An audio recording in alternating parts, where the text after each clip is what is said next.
Hello friends, ನಮಸ್ತೆ. Welcome to my YouTube channel, Shrinidhi YouTube channel. ನಾನು ನಿಮ್ಮ ಸುಮಾ. ಇವತ್ತಿನ ವಿಡಿಯೋ ಮಾಡ್ತಿರೋ ಕಾರಣ ಏನಂದರೆ, ವ್ಲಾಗ್ ಮಾಡ್ತಿರೋ ವಿಷಯ ಏನಂದರೆ, ಇವತ್ತು ಶ್ರಾವಣ ಶನಿವಾರ ಆಗಿರೋದ್ರಿಂದ ನಾನು ದೇವರಿಗೆ ಒಂದು ಹರಕೆ ಕಟ್ಕೊಂಡಿದ್ದೆ. ಆ ಹರಕೆನ ಯಾವ ರೀತಿ ತೀರಿಸಿದ್ದೀನಿ, ಅದರ ಪ್ರಿಪ್ರೇಷನ್ನ ಯಾವ ಥರ ಮಾಡ್ಕೊಂಡಿದ್ದೀನಿ.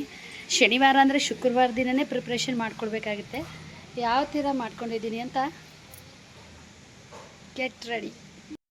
ಈ ವ್ಲಾಗಲ್ಲಿ ಶುಕ್ರವಾರ ದಿನವೇ ನಾನು ತೋರಿಸಿದ್ದೀನಿ ಯಾವ ಥರ ಪ್ರಿಪ್ರೇಷನ್ ಮಾಡ್ಕೊಳ್ಬೇಕು, ಯಾವ ಥರ ದೇವರಿಗೆ ಹರಕೆ ಕಟ್ಕೊಳ್ಬೇಕು ಅಂತ.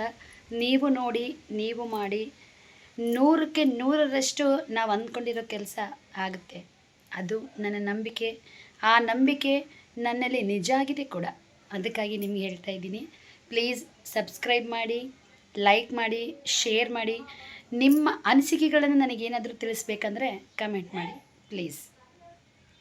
ಫ್ರೆಂಡ್ಸ್, ಶುಕ್ರವಾರ ನಮ್ಮೂರಲ್ಲಿ ಸಂತೆ ಆಗಿರೋದ್ರಿಂದ ಹಬ್ಬ ಬೇರೆ ಅಲ್ವಾ, ನಾಗರ ಪಂಚಮಿ ಹಬ್ಬಕ್ಕೆ ರೊಟ್ಟಿ ಹಬ್ಬನೂ ಇರುತ್ತೆ. ನನಗೆ ಹಾಲು ಹಾಕೋದಕ್ಕಿಂತ ಮುಂಚೆ ಅದಕ್ಕೆ ರೊಟ್ಟಿ ಹಬ್ಬದ ಪ್ರಯುಕ್ತ ಮಾರ್ಕೆಟಿಗೆ ಹೋಗೋಣ ಅಂತ ಹೇಳ್ಬಿಟ್ಟು, ನಮ್ಮ ಊರಲ್ಲಿ ವಾರ ಶುಕ್ರವಾರನೇ ಸಂತೆ ನಡೆಯುತ್ತೆ. ಅದಕ್ಕಾಗಿ ಶುಕ್ರವಾರ ಸಂತೆಗಂತ ಹೋಗಿಬಿಟ್ಟು ಸಂತೆ ಮಾಡ್ಕೊಂಡು ಬರೋಣ ಅಂತ ಹೊರಟ್ವಿ.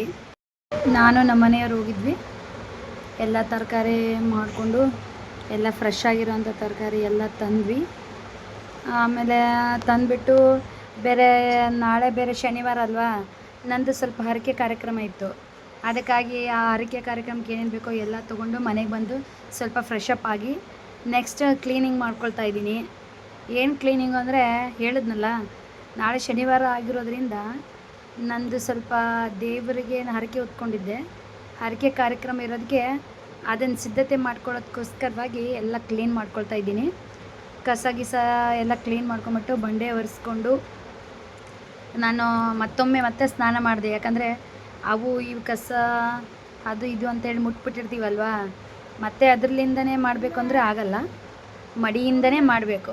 ಅದಕ್ಕಾಗಿ ಮತ್ತೊಂದು ಸರಿ ಸ್ನಾನ ಮಾಡಿಬಿಟ್ಟು ದೇವರಿಗೆಲ್ಲ ರೆಡಿ ಮಾಡ್ಕೊಳ್ಳೋಣ ಅಂಥೇಳಿ ಗೀಝರೆಲ್ಲ ಆನ್ ಮಾಡಿಬಿಟ್ಟು ಹೋಗ್ಬಿಟ್ಟು ಬಂಡೆ ಎಲ್ಲ ತೊಳೆದು ಏನೇನು ಕೆಲಸ ಆಗಬೇಕೋ ಅದನ್ನೆಲ್ಲ ಮಾಡ್ಕೊಂಡ್ಬಿಟ್ಟು ಅಲ್ಲಿ ಅಷ್ಟೊತ್ತಿಗೆ ಇಷ್ಟೆಲ್ಲ ಕೆಲಸ ಆಗೋ ಅಷ್ಟೊತ್ತಿಗೆ ಅಲ್ಲೇ ಸಾಯಂಕಾಲ ಆಗಿತ್ತು. ಮಳೆ ಹನಿ ಬರೋದಕ್ಕೆ ಒಬ್ಬ ಜನನೂ ಒಳಗಡೆ ಇಲ್ಲ, ಎಲ್ಲ ಒಳಗಡೆ ಇದ್ದಾರೆ. ಮತ್ತು ಕೆಳಗಡೆ ಆದರೆ ಡಿಸ್ಟರ್ಬೆನ್ಸ್ ಆಗುತ್ತೆ ಅಂತೇಳ್ಬಿಟ್ಟು ಮೇಲ್ಗಡೆ ರೂಮಲ್ಲಿ ರೆಡಿ ಮಾಡಿಕೊಂಡೆ. ಈ ಥರ ಕ್ಲೀನ್ ಮಾಡಿದ್ದೀನಿ. ಬಂಡೆ ಗಿಂಡೆ ಎಲ್ಲ ತೊಳೆದು ಸ್ನಾನ ಮಾಡ್ಕೊಂಡು ಬಂದು ಇದು ಆ ಥರ ರೆಡಿ ಮಾಡ್ಕೊಳ್ತಾ ಇದ್ದೀನಿ. ನೋಡಿ, ಸ್ನಾನ ಆಯಿತು. ಮತ್ತೊಮ್ಮೆ ಸ್ನಾನ ಮಾಡ್ಕೊಂಡು ಬಂದು ಎಲ್ಲ ಫ್ರೆಶ್ ಆಗಿರೋಂಥ ಬಟ್ಟೆಯಲ್ಲೇ ಮಾಡಬೇಕು. ನಾನು ಒಬ್ಬರ ಹತ್ರನೂ ಮುಟ್ಟಿಸಿಲ್ಲ ಯಾವುದನ್ನು, ಎಲ್ಲ ಸ್ವತಃ ಕೂತ್ಕೊಂಡು ನಾನೇ ಮಾಡಿದ್ದೀನಿ.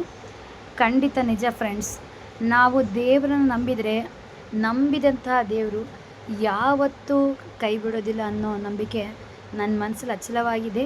ಅದು ನನ್ನ ಜೀವನದಲ್ಲಿ ನಡೆದಿದೆ ಕೂಡ. ಅದಕ್ಕಾಗಿ ನಿಮ್ಗೆ ಹೇಳ್ತಾ ಇದ್ದೀನಿ, ನನ್ನ ಮೋಸ್ಟ್ ಫೇವ್ರೆಟ್ ಗಾಡ್ ಅಂದರೆ ಲಾರ್ಡ್ ವೆಂಕಟೇಶ್ವರ. ಇವಾಗಲ್ಲ, ನಮ್ಮ ಅಜ್ಜಿ ಮುತ್ತಾತರ ಕಾಲದಿಂದಲೂ ನಮ್ಮ ಮನೆಯಲ್ಲಿ ನಾವು ವೆಂಕಟೇಶ್ವರನ ಸದಾ ಪೂಜೆ ಮಾಡ್ತೀವಿ. ಹಾಗಾಗಿ ನಾನು ಕೂಡ ಬಹಳ ವೆಂಕಟೇಶ್ವರನ ಭಕ್ತೆ. ಪ್ರತಿ ವರ್ಷವೂ ಶ್ರಾವಣ ಶನಿವಾರ ಎಷ್ಟು ಶನಿವಾರ ಬರುತ್ತೋ ಅಷ್ಟು ಶನಿವಾರ ಖಂಡಿತ ಮಾಡ್ತೀನಿ. ಇದಕ್ಕೆ ಬೇಕಾಗಿರೋದು ಏನಂದರೆ, ವಿಳ್ಯದೆಲೆ ಮುಕ್ಕಾಗಿರಬಾರ್ದು. ಯಾವ ರೀತಿ ಮುಕ್ಕಾಗಿರಬಾರ್ದು ಅಂತ ಎಲೆ ಇರಬೇಕು. ಸ್ವಲ್ಪ ಡಾಟ್ ಬಿದ್ದಿರೋದು, ಸ್ವಲ್ಪ ಅಲ್ಲೇ ಇಲ್ಲಿ ಏನಾದರೂ ಇದಾಗಿರುತ್ತಲ್ವ ಎಲೆ, ಆ ಥರ ಎಲೆನ ತೊಗೋಬಾರ್ದು.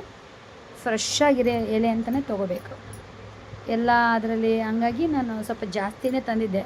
ಕೆಲವೊಂದು ಕೆಟ್ಟೋಗಿರ್ತವೆ, ಅದನ್ನು ಹಾಕಕ್ಕೆ ಬರಲ್ಲ ಅಂತೇಳ್ಬಿಟ್ಟು ವೀಳ್ಯದೆಲೆ, ಗುಲಾಬಿ ಹೂವು, ಸೂಜಿ ದಾರ, ಶಾವಂತಿಗೆ ಹೂವು ಮತ್ತು ಟೇಪ್ ಯೂಸ್ ಮಾಡ್ಕೊಂಡಿದ್ದೀನಿ. ಇಷ್ಟು ವರ್ಷ ನಾನು ಮಾಡಿದರೂ ಟೇಪ್ ಯಾವಾಗಲೂ ಯೂಸ್ ಮಾಡ್ಕೊಂಡಿರಲಿಲ್ಲ. ಈ ವರ್ಷ ಟೇಪ್ ಯೂಸ್ ಮಾಡ್ಕೊಂಡಿದ್ದೀನಿ. ಯಾಕಂತಂದರೆ, ನಾನು ಹಾಕಿದಾಗ ದೇವ್ರ ಮೇಲೆ ಭಾರ ಆಗಿ ಎಲೆಗಳು ಬೀಳಬಾರ್ದು ಕೆಳಗಡೆ ಅಂತೇಳ್ಬಿಟ್ಟು ಟೇಪ್ ಯೂಸ್ ಮಾಡ್ಕೊಂಡಿದ್ದೀನಿ ಈ ವರ್ಷ. ನನಗೂ ಗೊತ್ತಿಲ್ಲ ಹೇಗೆ ಬರುತ್ತೆ ಅಂತ. ನಾನು ಮೊದಲನೇದಾಗಿ ಯೂಸ್ ಮಾಡ್ತಿದ್ದೀನಿ. ನೋಡೋಣ ಫೈನಲ್ ಟಚ್ ಹೇಗೆ ಬರುತ್ತೆ ಅಂತ ಮೊದಲು ಮುಕ್ಕಾಗಿರೋ ಎಲೆಗಳನ್ನೆಲ್ಲ ತೆಗೆದಿಟ್ಬಿಟ್ಟು ಚೆನ್ನಾಗಿರೋ ಎಲೆಗಳನ್ನು ಮಾತ್ರ ಆರಿಸ್ಕೊಳ್ತಾ ಇದ್ದೀನಿ. ನೋಡಿ ನೋಡಿ ನೋಡಿ ಆರಿಸ್ಕೊಳ್ತಾ ಇದ್ದೀನಿ. ಯಾಕಂದರೆ ಮಾಡ್ತೀವಿ ನಾವು ವ್ರತ ಆಗಲಿ ಒಂದು ಸಂಕಲ್ಪನ ನಾವು ಮಾಡ್ತೀವಿ ಅಂದಮೇಲೆ ಆ ಸಂಕಲ್ಪ ಪರಿಪೂರ್ಣತೆಯಾಗಿರಬೇಕು. ಕೃಷ್ಣಾಯ ವಾಸುದೇವಾಯ ಹರಯೇ ಪರಮಾತ್ಮನೇ ಪ್ರಣತಂ ಕ್ಲೇಶನಾಶಾಯ ಗೋವಿಂದಾಯ ನಮೋ ನಮಃ ಅಂಥೇಳಿ ಆ ವೆಂಕಟೇಶ್ವರನ ನೆನಪು ಮಾಡ್ಕೊಳ್ತಾ ನಾನು ಎಲ್ಲ ಸಿದ್ಧತೆ ಮಾಡ್ಕೊಳ್ತಾ ಇದ್ದೆ. ನನ್ನ ಮಕ್ಕಳು ಆಲ್ರೆಡಿ ಊಟ ಮಾಡಿ ಮಲಗೋ ಸ್ಟೇಜಿಗೆ ಬಂದಿದ್ದರು. ಯಾಕಂದರೆ ನಾಳೆ ಸಾಟರ್ಡೆ ಆಗಿರೋದ್ರಿಂದ ಬೇಗ ಸ್ಕೂಲಿಗೆ ಹೋಗ್ಬೇಕಂತೇಳಿ ಯಾರಿಗೂ ನನ್ನಿಂದ ಡಿಸ್ಟರ್ಬೆನ್ಸ್ ಆಗಬಾರ್ದು ಅಂಥೇಳಿ ನಾನು ಮೇಲ್ಗಡೆ ರೂಮಲ್ಲಿ ಬಂದು ನಾನು ಏನು ಸಿದ್ಧತೆ ಬೇಕೋ ಎಲ್ಲ ಮಾಡ್ಕೊಳ್ತಾ ಇದ್ದೀನಿ. ಕೆಳಗಡೆ ಓಡಾಡೋದು, ಅವ್ರು ಅದು ಬಡಿಸೋದು, ಕೈ ಬಡಿಸೋದು, ಅದನ್ನು ಮುಟ್ಟೋದು, ಇದು ನನಗೆ ಆ ಥರ ಆಗಬಾರ್ದು. ನಾನು ವ್ರತ ಮಾಡಿದ್ದೀನಿ ಅಂದಮೇಲೆ ಅದು ನನಗೆ ಸಂಪೂರ್ಣ ಫಲ ಕೊಡುವಂತಹ ವ್ರತ ಆಗಿರಬೇಕು. ನೋಡಿ ಈ ಥರ ಮುಕ್ಕಾಗಿರ್ಬಾರ್ದು. ತೋರಿಸ್ತಾ ಇದ್ದೀನಿ ನೋಡಿ ಇಲ್ಲಿ. ಈ ಥರ ಮುಕ್ಕಾಗಿ ಇಲ್ಲಿ ಹೋಲ್ ಆಗಿದೆ ನೋಡಿರಿ. ಈ ಥರ ಹೋಲ್ ಆಗಿರಬಾರ್ದು. ಈ ಸ್ವಲ್ಪ ಇಲ್ಲಿ ಇದಾಗಿದೆ. ಆ ಥರ ಮುಕ್ಕಾಗಿರಲೇಬಾರ್ದು. ಆ ಥರ ಎಲೆಗಳನ್ನ ತೊಗೋಬೇಕು.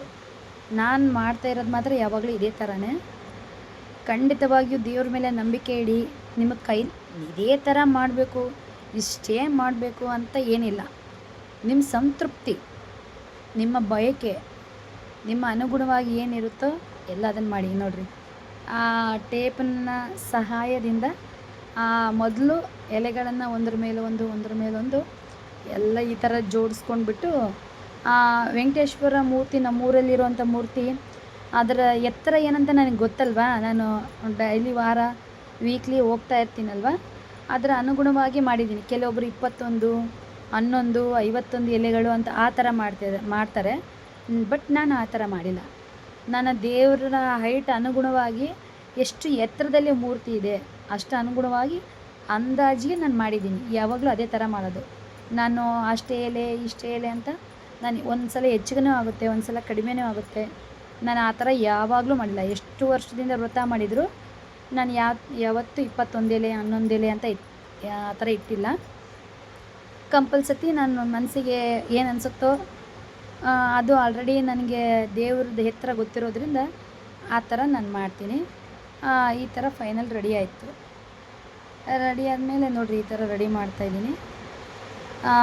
ಈಗ ಎಲೆ ಎಲ್ಲ ಜೋಡಿಸ್ಕೊಂಡು ಬಿಟ್ನಲ್ವಾ, ಎಲೆಗಳನ್ನು ಜೋಡಿಸ್ಕೊಂಡ್ಮೇಲೆ ಸೇವಂತಿಗೆ ಹೂವಿನಲ್ಲಿ ಹಿಂದೆ ತುಂಬು ತೆಗಿಬೇಕು. ಮತ್ತು ಗುಲಾಬಿ ಹೂವಿನ ತುಂಬನೂ ತೆಗಿಬೇಕು. ತೆಗೆದು ಸೂಜಿ ದಾರದಿಂದ ಸಹಾಯದಿಂದ ಆ ಎಲೆಗಳ ಮೇಲೆ ಆ ಹೂವನ್ನ ಪೋಣಿಸ್ಬೇಕು. ಸ್ವಲ್ಪ ಬಿಗಿಯಾಗೆ ಪೋಣಿಸ್ಬೇಕು. ಯಾಕಂದರೆ ದೇವ್ರ ಮೇಲೆ ಹಾಕಿದ ಮೇಲೆ ಭಾರವಾಗಿ ಅದು ಜಾರಬಾರ್ದಲ್ವಾ. ಅದಕ್ಕಾಗಿ ಫ್ರೆಂಡ್ಸ್, ನಿಜ ನಾನು ತುಂಬ ಮನಸ್ಪೂರ್ವಕವಾಗಿ ಹೇಳ್ತಾ ಇದ್ದೀನಿ. ಈ ವ್ರತ ಮಾಡಿ ಖಂಡಿತ ಎಲೆ ಹಾರವನ್ನು ಮಾಡಿ ದೇವರಿಗೆ ಈ ವೆಂಕಟೇಶ್ವರಿಗೆ ಅಂತಲ್ಲ, ನೀವು ನಂಬಿರ್ತಕ್ಕಂಥ ದೇವರಿಗೆ ಎಲೆನ ಹಾಕಿಬಿಟ್ಟು ಮಾಡಿ ಖಂಡಿತವಾಗಿಯೂ ನೀವು ಅಂದುಕೊಂಡ ಕಾರ್ಯ ನೆರವೇರೇ ಇರುತ್ತೆ. ಇದು ನಿಮಗೆ ನನ್ನಲ್ಲಿ ನಂಬಿಕೆ ಇಟ್ಟು ಮಾಡಿ. ನಾನು ಯೂಟ್ಯೂಬಿಗೆ ವಿಡಿಯೋ ಮಾಡ್ಕೊ ಅಂತಂದರೆ ನನ್ನ ಮಗ ಇನ್ಸ್ಟಾಗ್ರಾಮಿಗೆ ವಿಡಿಯೋ ಮಾಡ್ಕೊಂಬಿಟ್ಟಿದ್ದಾನೆ. ನೋಡಿ ಟೈಮ್ ಆಲ್ರೆಡಿ 10 o'clock ಆಯಿತು.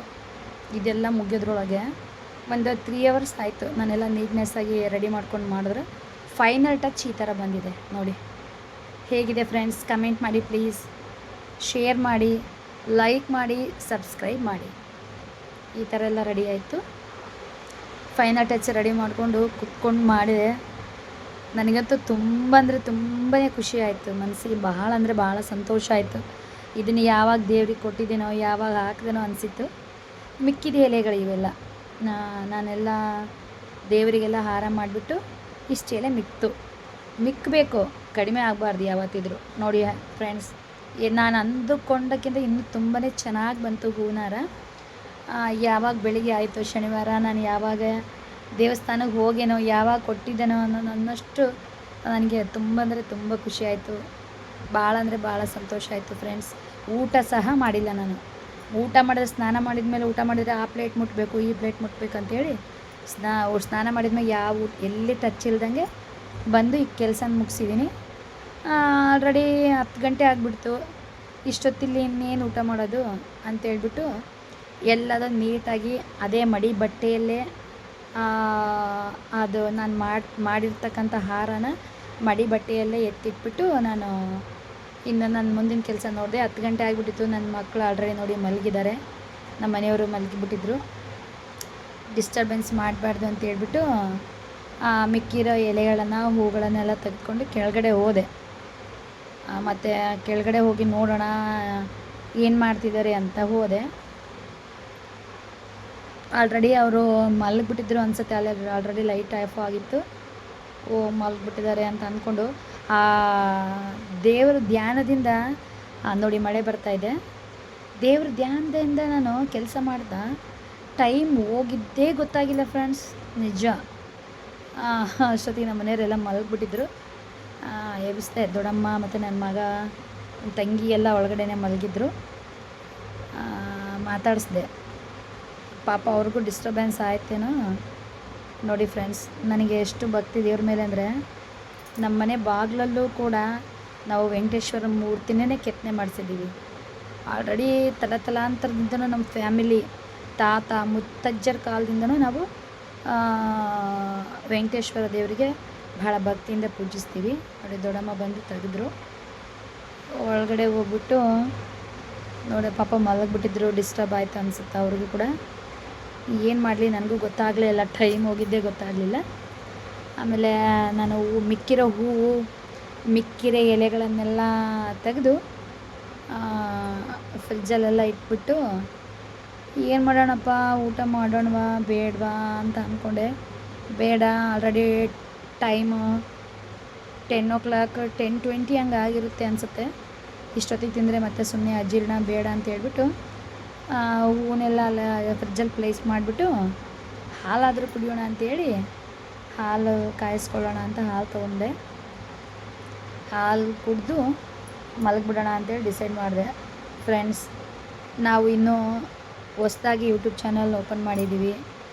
ದಯಮಾಡಿ ಸಬ್ಸ್ಕ್ರೈಬ್ ಮಾಡಿ. ಏನಿದ್ರೂ ನಮ್ಮಿಂದ ನಿಮಗೆ ಅಪೇಕ್ಷೆ ಇದ್ದರೆ ಈ ಥರ ಮಾಡಿ ಮೇಡಮ್ ಅಂದರೆ ಖಂಡಿತವಾಗಿಯೂ ನಿಮ್ಮ ಅಪೇಕ್ಷೆನ ನಾವು ನೆರವೇರ್ಸೋಕ್ಕೆ ಪ್ರಯತ್ನ ಮಾಡ್ತೀನಿ. ಯಾವ ಥರ ವ್ಲಾಗ್ಸ್ಗಳನ್ನು ನೀವು ನೋಡೋಕ್ಕೆ ಇಷ್ಟಪಡ್ತೀರಾ ಅಂತ ನನಗೆ ಕಮೆಂಟ್ ಬಾಕ್ಸಲ್ಲಿ ಕಮೆಂಟ್ ಮಾಡಿ ಫ್ರೆಂಡ್ಸ್.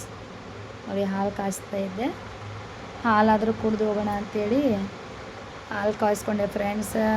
ಏನೋ ಶನಿವಾರ ಬಂತು ಅಂದರೆ ನನಗೇನೋ ಒಂದು ತೃಪ್ತಿಕರವಾದ ದಿನ, ಸಂತೋಷವಾದ ದಿನ, ಭಾಳ ಖುಷಿಯಾದ ದಿನ. ಈ ಶ್ರಾವಣ ಅಂತಲ್ಲ, ಪ್ರತಿ ಶನಿವಾರನೂ ನಮ್ಮ ಮನೇಲಿ ಹಬ್ಬನೇ. ಪ್ರತಿ ಶನಿವಾರನೂ ನಮ್ಮ ಮನೇಲಿ ಹಬ್ಬನೇ. ಏನೋ ಗೊತ್ತಿಲ್ಲ, ಅದು ಮೊದಲಿಂದ ಆ ಥರ ನಮ್ಮ ಸಂಬಂಧ ಬೆಳೆದು ಬಂದುಬಿಟ್ಟಿದೆ. ಹಾಗಾಗಿ ನಾನು ಇನ್ನೇನು ಶುರು ಮಾಡೋಣ ಅಂಥೇಳಿ ಹಾಲು ಕಾಸೋಕ್ಕಿಟ್ಟೆ. ಮತ್ತು ಹಾಗೆ ಮಲಗಿದ್ರೆ ಹಸುವಿಗೆ ನಿದ್ದೆ ಬರೋಲ್ಲ ಅಂಥೇಳಿ ಹಾಲು ಕಾಯ್ಸೋಕ್ಕಿಟ್ಟೆ. ಇದು ಚಾರ್ಜಿಂಗಿದ್ದು ಫ್ರೆಂಡ್ಸ್, ಲೈಟರು. ಚಾರ್ಜ್ ಮಾಡ್ಕೊಂಡ್ಬಿಟ್ಟು ಯೂಸ್ ಮಾಡೋದು. ತುಂಬ ಚೆನ್ನಾಗಿದೆ. ಮೀಶೋದಲ್ಲಿ ಪರ್ಚೇಸ್ ಮಾಡಿದ್ದದು. ಬೇಕಾದರೆ ನೀವು ತೊಗೊಳ್ಳಿ, ತುಂಬ ಚೆನ್ನಾಗಿ ಹೆಲ್ಪ್ ಆಗುತ್ತೆ. ಹಂಗಾಗಿ ಹಾಲೇ ಕುಡಿದು ಮಲಗೋಣ ಅಂತೇಳಿ ಡಿಸೈಡ್ ಮಾಡ್ತೀನಿ ಫೈನಲ್ಲು. ಏನೋ ಇನ್ನೂ ಮುಂದೆ ಹೋಗ್ತಾ ಒಳ್ಳೊಳ್ಳೆ ವ್ಲಾಗ್ಸ್ಗಳನ್ನು ನಿಮಗಾಗಿ ಹಾಕ್ತೀನಿ.